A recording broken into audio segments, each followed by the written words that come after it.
10 taon na ang lumipas mula nung umalis ako ng Pilipinas.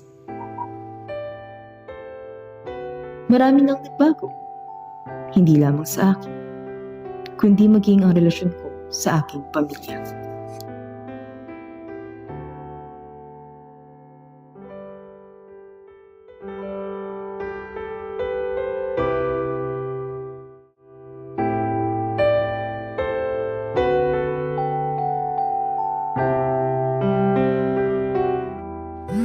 Dumating sa punto na pakiramdam ko, pera na lang ang gusto nila.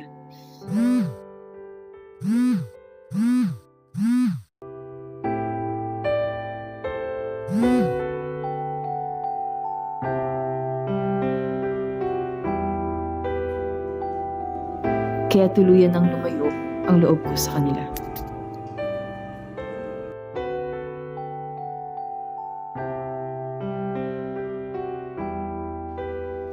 Nilunod ko ang sarili ko sa trabaho.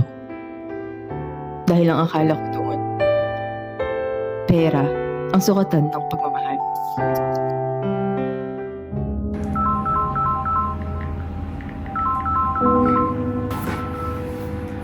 Hindi pala. Mali pala. Hindi ko alam, oras pala ang tunay na mahalaga.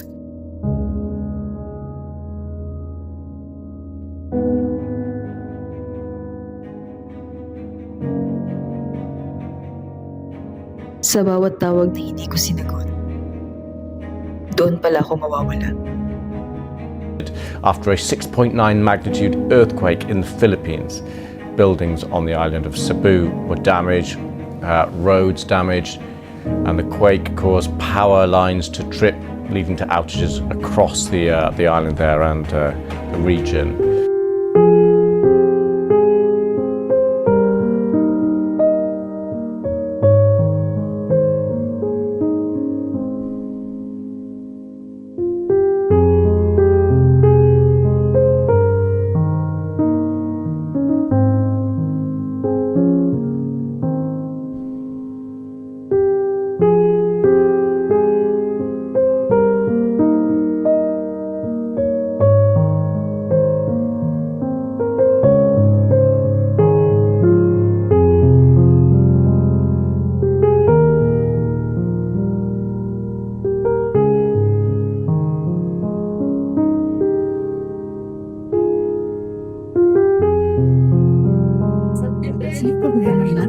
Napansin kita kanina, parang humigit-busy.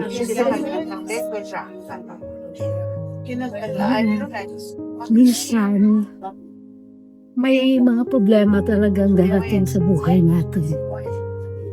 Yun ay mga pagsubok lamang. Pwede mo ba ikwento kung ano ba ang nararamdaman ngayon? Lalabas ko.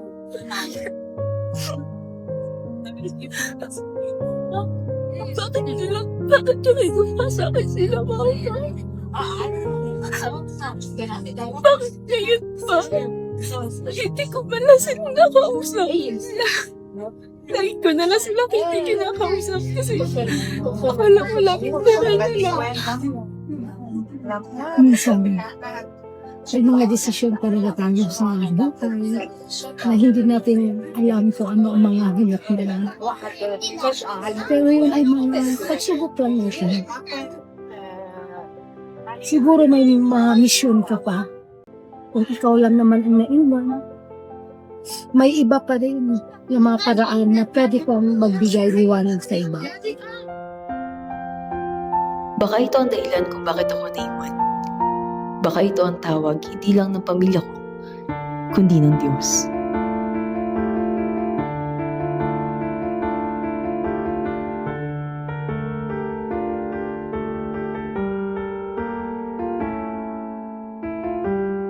Noon nakala ko ang Pasko ay tungkol sa ganda ng bahay, sa dami ng regalo, o sa kumikinang na pera.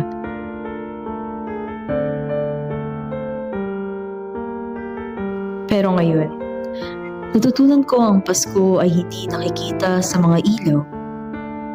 Nararamdaman ito sa bawat yakap, sa bawat kababayang tumutulong, sa bawat pusong marunong magmahal.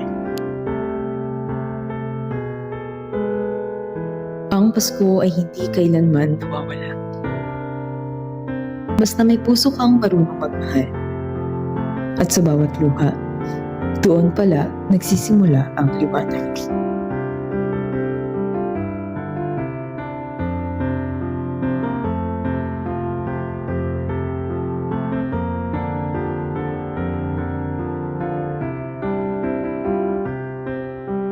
Always in our